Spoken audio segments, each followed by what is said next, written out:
Hey, good morning, guys. Just wanted to touch on a story I found a long time ago, and I've done a couple videos, well, actually just one, this will be my second, on the great story of Dr. Royal Raymond Rife.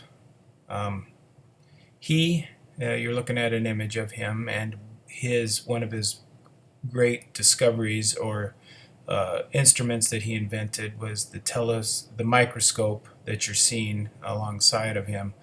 He, with this microscope, was able to, he discovered he could see living viruses, and he could see how they reacted to his research. Um, what he discovered was that there was a frequency that could destroy these viruses. A lot like something like this.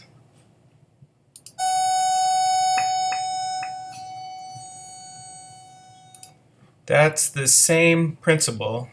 He used a different um, frequencies to devitalize or to break the membrane, just like a glass breaks um, when it's hit with these frequencies.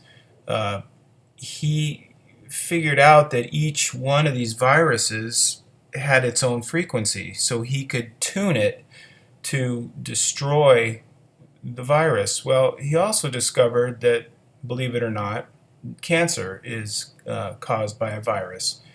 So anything that came from this virus could be destroyed. Um, Here's a little bit about it. So he conceived of the idea of putting the organisms into an oscillating electromagnetic field and causing them to oscillate similar to the way a glass oscillates when it's hit with an appropriate audio tone. So he was looking for an electrical frequency that would cause the microorganism to shatter or to be devitalized in some sense. So what he first did was he tried the various wavelengths such as light to ultraviolet, infrared. He tried them all, and finally he came upon a range of frequencies which is in the radio range that cause the destruction of these microorganisms, and the frequencies are specific to each species. So this is where I think the story gets really good for me. You know, us people who believe in, maybe some suppressed information. He was really smart.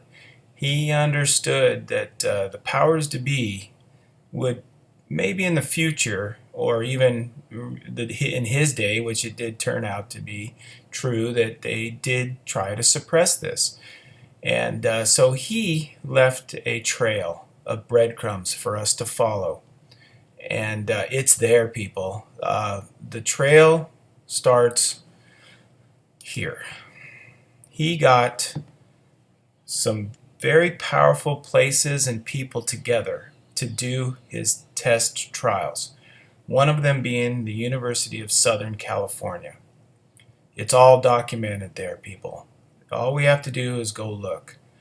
The other one is here with a beautiful lady, Ellen Scripps, in La Jolla. I think everybody's heard of these two very prestigious institutions. The Scripps Institute is by far one of the best research centers on many fronts. The University of Southern California, I don't really need to say much more. Well, he went to these places and he got them to document it.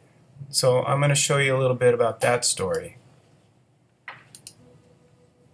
So, as I say, the results we've had have been very encouraging.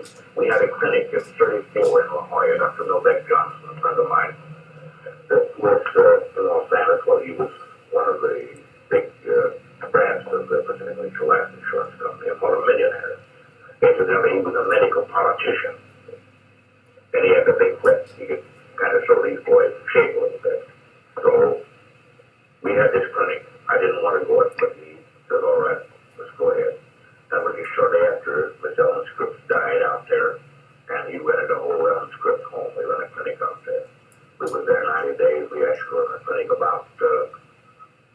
I would say 70 days, we did actual clinical work.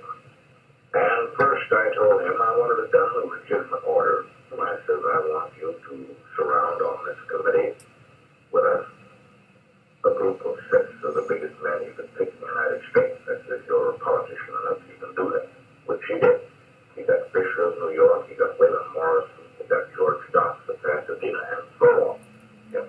Then I said, I want as our pathologist, I want Elvin Ford, which is a friend of both of us, of course. But he says, good Lord, he says, you looked at 1,000 tissues to Elvin's one. It's only got a difference. I said, he is the president of the American Association of Pathologists, and I said, I want his name on every one of the cases we treat. Now I said, I want you to organize a special medical research committee under a bona fide university, which we did under the University of Southern California, Dr. Johnson. Well, he carried a weight there too. We did it. We were in the clinic. We got through. We did all the reports, photographs, before and after, this, that, and the other. At the end of the time, when we had our meeting, Los Angeles Athletic Club up there, why this board pronounced 14 of our cases clinically cured.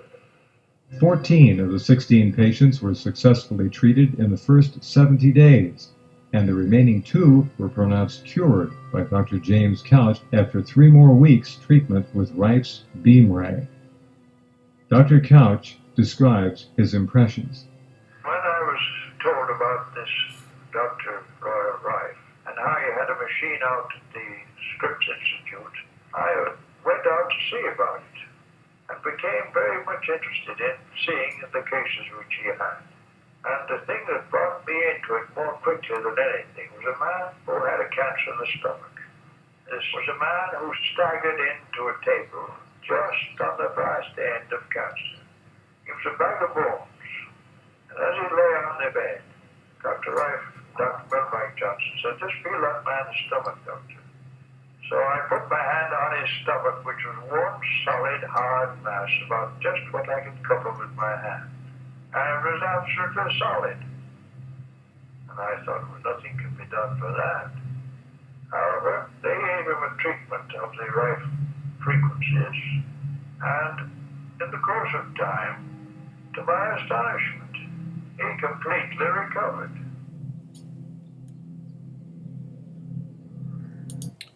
Well, guys, there you go. There's the breadcrumb trail.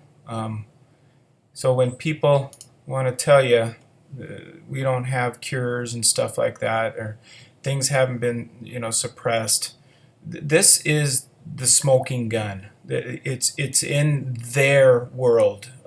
They can't hide something like this. So I will leave all the information and below this video, and it's there for us to find, and it's in plain sight. Peace.